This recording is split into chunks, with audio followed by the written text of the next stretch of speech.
നമുക്കൊരു വാക്ക് പ്രാർത്ഥിക്കാം. എല്ലാവരും കണ്ണുകൾ അടയ്ക്കാം. വിശുദ്ധനായ ദൈവമേ, നമ്മുടെ പിതാവേ, നിങ്ങളെല്ലാവരും മക്കളുടെ സന്നിധിയിലേക്ക് കർത്താവെ, ഞാനോ കുറയണം, കർത്താവ് വളരുമാറാകും. കർത്താവ് വളരുവാൻ നിൽക്കണം. കർത്താവേടെ ബുദ്ധിയിലൊന്നും പറയാൻ ധൈര്യം നൽകുമാറാകണം, കേൾക്കുന്ന ജനത്തിന് അത് പ്രയോജനപ്പെടുന്ന സഭയാപനങ്ങളിലേക്ക് ഏൽപ്പിച്ചു. നാല് തമ്മിൽ കർത്താൻ തുറന്നാക്കാവുന്ന എല്ലാ അന്തരശക്തികളെയും യേശുനാമത്തിൽ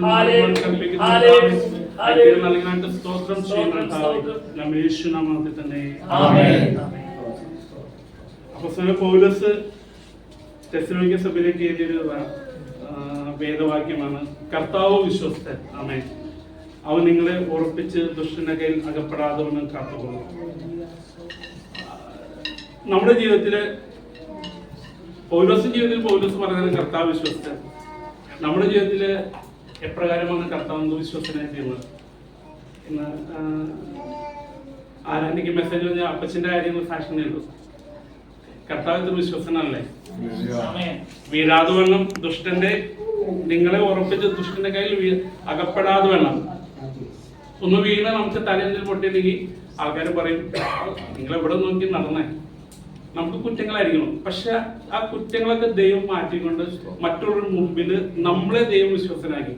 എത്ര പേർക്ക് പറയാൻ പറ്റും ഞാൻ കർത്താവിനോട് വിശ്വസ്തത കാണിക്കുന്നുണ്ടോ? ദൈവം നമ്മുടെ വിശ്വസത കാണിക്കുന്നുണ്ട്.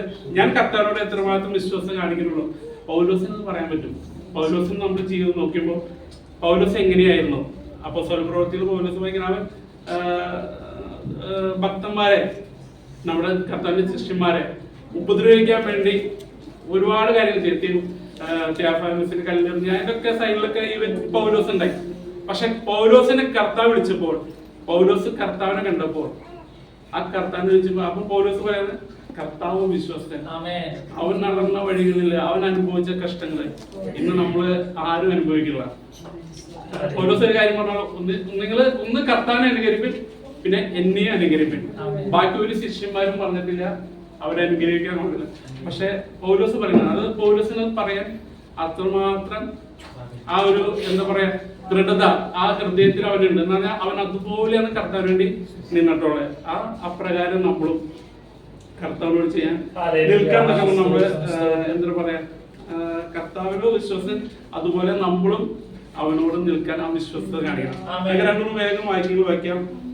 നമ്മളെ വിശ്വസനെ കുറിച്ച് നമ്മൾ സങ്കീർത്തനങ്ങൾ ഇഷ്ടം പോലെ വായിക്കുന്നുണ്ട്. ആ വിശ്വസയുടെ കൂടെ ഉള്ളവരൊക്കെയാണ് ദയയും കരുണയും. ദയയും കരുണയും ഇതിന്റെ വിശ്വസ്തത, അത് ഏറ്റവും അവസാനം വിശ്വസ്തത. നമുക്ക് രണ്ടും വാക്യങ്ങൾ വായിക്കാം. 1 തെസ്സലോനിക്കർ അതിന്റെ 5-ാം അധ്യായം അതിന്റെ 24-ാം വാക്യം.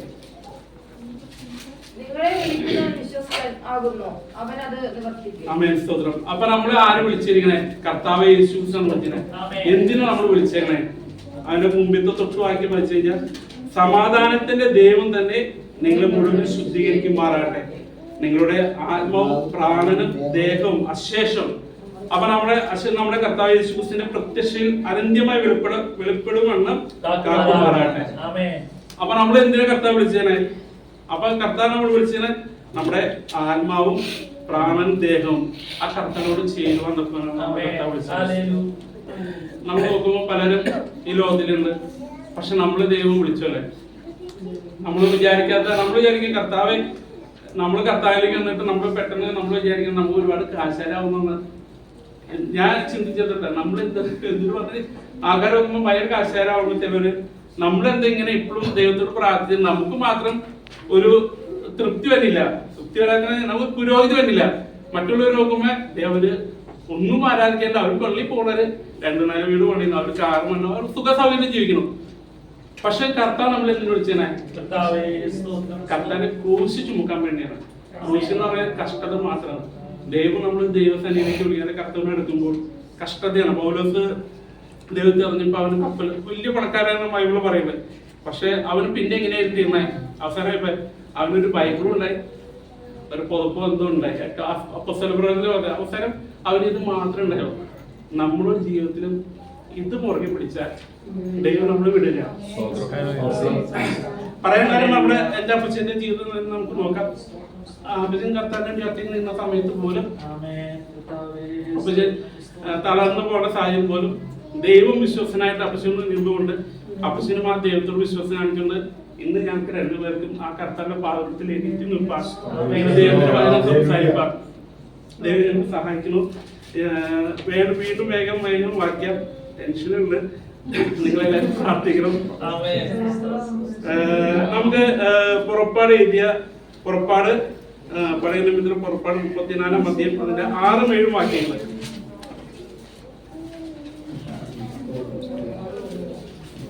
യഹോവ അവന്റെ മുമ്പാകെ കടന്ന് ഘോഷിച്ചത് എന്തെന്നാൽ, യഹോവയായ ദൈവം കരുണയും കൃപയും ഉള്ളവൻ, ദീർഘക്ഷമയും മഹാദയും വിശ്വസ്തതയും ഉള്ളവൻ,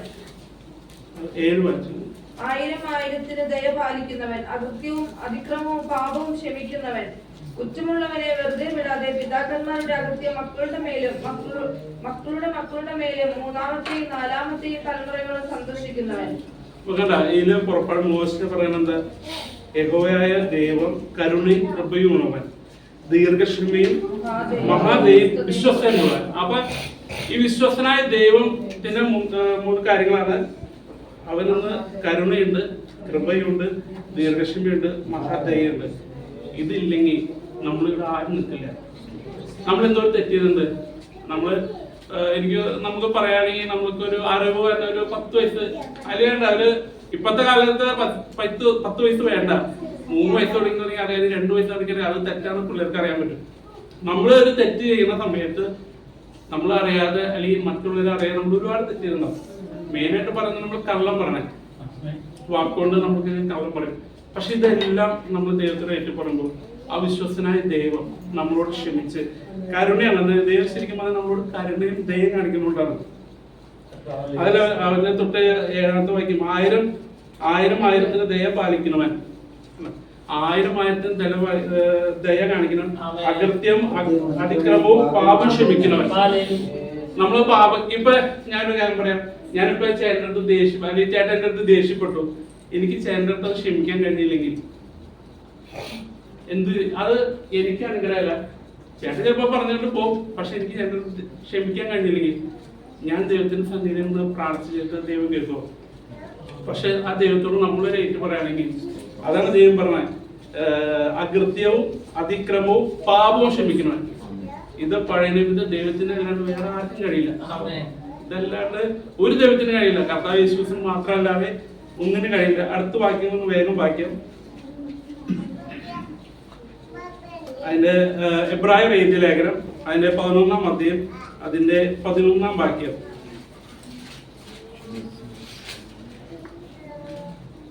വിശ്വാസത്താൽ സാറയും വാഗ്ദത്തം ചെയ്തവനെ വിശ്വസ്തനെന്ന് എണ്ണുകയാൽ പ്രായം കഴിഞ്ഞിട്ട് പുത്രോത്പാദനത്തിന് ശക്തി പ്രാപിച്ചു. അപ്പൊ വിശ്വാസത്താൽ സാറയും, അപ്പൊ ഈ സാറയുടെ വിശ്വാസം എന്തായിരുന്നു? സാറയ്ക്ക് മകനുണ്ടാന്ന് പറഞ്ഞപ്പോ അവൾ ഉള്ളുകൊണ്ട് ചിരിച്ചു അല്ലെ. ഉള്ളുകൊണ്ട് ചിരിച്ചപ്പോ അബ്രഹാം കണ്ടില്ല, വേറെ ആരും കണ്ടില്ല, പക്ഷെ ആര് കണ്ടു? ദൈവം കണ്ടു. നമ്മൾ ഉള്ളുകൊണ്ട് ചിന്തിക്കുന്ന പാപങ്ങളുണ്ട്. നമ്മൾ ഉള്ളുകൊണ്ട് ചിരിക്കുന്നത്, നമ്മൾ ഉള്ളുകൊണ്ട് ചിരിക്കും. ഞാനായാലും ചിലപ്പോൾ നമ്മൾ പുറത്ത് ചിരിക്കുമല്ല, പക്ഷെ നമ്മൾ ഉള്ളുകൊണ്ട് നമ്മൾ ചിരിക്കും. പക്ഷെ ഇത് ആര് കേൾക്കണം? കാണണ്ട്, ദൈവം കാണണ്ട്. അപ്പൊ അങ്ങനെ അത് ദൈവം ചോദിക്കുന്ന സമയത്ത് ദൈവത്തിൽ സാറ വിശ്വസിച്ചു. ഉള്ളോട്ട് ചിരിക്കുന്ന പോലും സാറ വിശ്വസിച്ചു. അതുകൊണ്ട് വിശ്വാസത്താൽ സാറയും വാഗ്ദത്തം ചെയ്ത് വിശ്വസ്തൻ, കർത്താവ് വിശ്വസൻ എന്ന് സാറ എണ്ണി. ഈ പകൽക്കാരൻ ഞാൻ നിങ്ങളോട് പറയുന്നു, നമ്മൾ ദൈവത്തെ വിശ്വസനെന്ന് എണ്ണിയാൽ ദൈവം നിങ്ങൾ മാനിക്കും. അത് മാനിക്കുമെന്ന് പറയാൻ പെട്ടെന്നൊരു വീട് തരാൻ അങ്ങനെയല്ല. ഇവിടെ ചെറിയ മാനുണ്ടാവും, അതേ കൂടുതൽ ദൈവത്തിനാവട്ടെ സ്വർഗത്തിൽ മാനുണ്ടാവും. നമുക്ക് വേഗം വാക്യം എബ്രായർ എഴുതിയ ലേഖനം അത് തന്നെ 3-ാം അധ്യായം അതിന്റെ 2-ഉം 3-ഉം വാക്യങ്ങൾ. മോശെ ദൈവഭവനത്തിലൊക്കെയും വിശ്വസ്തനായിരുന്നതുപോലെ യേശുവും തന്നെ നിയമിച്ചാക്കിയവനെ വിശ്വസ്തനാകുന്നു. ഭവനത്തെക്കാളും ഭവനം ചമച്ചവന് അധികം മാനമുള്ളതുപോലെ യേശു മോശയേക്കാൾ അധികം മഹത്വത്തിന് യോഗ്യനെന്ന് എണ്ണിയിരിക്കുന്നു. ഇവിടെ നമുക്കറിയാം മോശ ദൈവത്തിന്റെ ഭവനത്തിലൊക്കെ വിശ്വസ്തനായിരുന്ന പോലെ. ഇന്ന് നമ്മള് ഈ നെടുമ്പാശ്ശേരി ചർച്ചകളോട് എത്ര പേര് വിശ്വാസം പുലർത്തുന്നുണ്ട്? ഒന്ന് കൈവെക്കാമോ? ഒന്ന് കൈവെക്കാൻ പറ്റുമോ? ഈ നെടുമ്പാശ്ശേരി ചർച്ചിനോട് ദൈവത്തോടും വിശ്വസം എത്ര പേര് ചെയ്യുന്നുണ്ട്? മോശ ദൈവഭവനത്തിലൊക്കെ വിശ്വസനായതുപോലെ യേശു തന്നെ നിയമിച്ചാക്കി വിശ്വസനാണ്. അപ്പൊ യേശു നമ്മൾ എന്തിനേയും നെടുമ്പാശ്ശേരി ചർച്ചിലാക്കി? എന്തിനാണ് നമ്മൾ പല സ്ഥലങ്ങളിലും പല ദേശത്തെ കയറി നമ്മളെ ഈ നെടുമ്പാശ്ശേരി ചർച്ചിലേക്ക് ഈ ഞായറാഴ്ച പകൽക്കാലം നമ്മൾ ആരാധിക്കണം, നമ്മളെല്ലാരും കൂട്ടി വെച്ചിട്ട്. അപ്പൊ നിങ്ങൾ എത്ര പേര് ദൈവത്തോട് വിശ്വസിക്കുന്നുണ്ട്? സന്തോഷത്തോടെയാണെന്ന് പറഞ്ഞേ. എത്ര പേര് ആരാധിക്ക് സന്തോഷത്തോടെ വന്നത്? എന്നെ വിളിച്ച ദൈവം വിശ്വസനാണ് എണ്ണിയോണ്ട് എത്ര പേര് സന്തോഷത്തോടെ വന്നത്? എത്ര പേര് മക്കളായാലും സന്തോഷത്തോടെ? അവര് വേറെ രീതിയില് അവര് ചിലപ്പോ ഇത്തിരി ദൂരെ യാത്ര ചെയ്യാം, കാഴ്ചകൾ കാണാം എന്ന് നമ്മുടെ പിള്ളേരെ പറഞ്ഞിട്ട്. നമ്മുടെ പിള്ളേര് അവര് കാഴ്ചകൾ കാണാമെന്ന രീതിയിലാണ്. ചെറുപ്പത്തിൽ ഞാനും ചേട്ടൻ പോയി ഉച്ചക്ക് ഹോട്ടലിനെ പോയി ചോറ് ഞങ്ങള് പോയിട്ടുണ്ട്. നമുക്കത് അന്ന് ദൈവത്തെ കുറിച്ച് കൂടുതൽ അറിയില്ല കേട്ടോ. നമുക്ക് പ്രായം തോറും ഇപ്പൊ ഈ മക്കള് കുറച്ചും വലിയ ഇപ്പൊ അവര് കളിക്കാണ്, കുറച്ചും വലിയ അവരും ഈ ദൈവത്തെ രുചിച്ചറിയും. ദൈവത്തെ രുചിച്ചറിയും, ദൈവത്തെ ശരണം പ്രാപിക്കും. നല്ലവനെന്ന് രുചിച്ചറിയാണ് ശരണം പ്രാപിക്കും ഭാഗ്യവാൻ. ഇവരും ആ ഭാഗ്യപതിലേക്ക് പയ്യെ വരും. പക്ഷെ അവർക്ക് മുമ്പിൽ നമ്മൾ വിശ്വസ്തരായിരിക്കും എല്ലാ കാര്യത്തിലും. കുടുംബ ജീവിതത്തിലായാലും വ്യക്തിപരമായ ജീവിതത്തിൽ